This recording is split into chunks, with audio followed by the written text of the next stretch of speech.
రూ. 100 జీతం సంపాదించుకునేవాడైనా సరే రూ. 10 రూ. 15 రాగానే ముందు తీసుకెళ్ళి ఆ డబ్బాలో వేసేయాలి. ఆ మిగిలిన 80 ఖర్చు పెట్టుకోవాలి. 100 పెట్టామనుకోండి, 100 ఖర్చు అయిపోవడం కాబట్టి ఇంకో 200 అప్పు కూడా చేస్తాం. నేను ఉన్నా లేకపోయినా, తిన్నా తినకపోయినా ఈ రూ. 20 ఈ 20% తీసుకెళ్ళి నేను పక్కన వేయాల్సిందే అనేది స్ట్రిక్ట్గా పెట్టుకుంటే ఈజీగా పైకి రాగలుగుతాం. స్టాక్ మార్కెట్ కూడా అలాంటిదేనండి.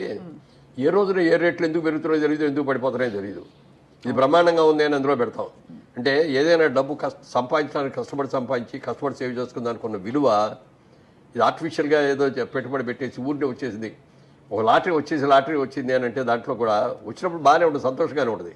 కానీ హార్డ్ ఎర్న్ మనీ అనే దానికి ఉన్న విలువ ఈజీ మనీకి ఉండదు. నా ఇంటర్వ్యూస్లో నేను చెప్పిన ఇట్లాంటి మాటలు అన్నీ కూడా విని చాలామంది ల్యాండ్ మీద ఇన్వెస్ట్ చేశారు. నేను ఎక్కడికో వెళ్తా అంటే, ఏమండి మీ ఇంటర్వ్యూ చూసామండి, మీరు చెప్పింది బాగుందండి, నేను కూడా ల్యాండ్ కొన్నానండి, ఏదో ఇన్ని స్థలాలు కొనుక్కున్నానండి, బాగా పెరిగినాయండి, డబల్ అయినాయండి, ట్రిపుల్ అయినాయండి అని చెప్పిన వాళ్ళు ఎంతోమంది ఉన్నారు. తర్వాత సేఫ్టీ ఇది.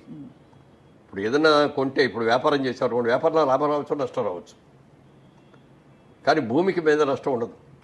పెరిగేదే తప్ప తరిగేది కాదు, పాడైపోయేది అంతకంటే కాదు.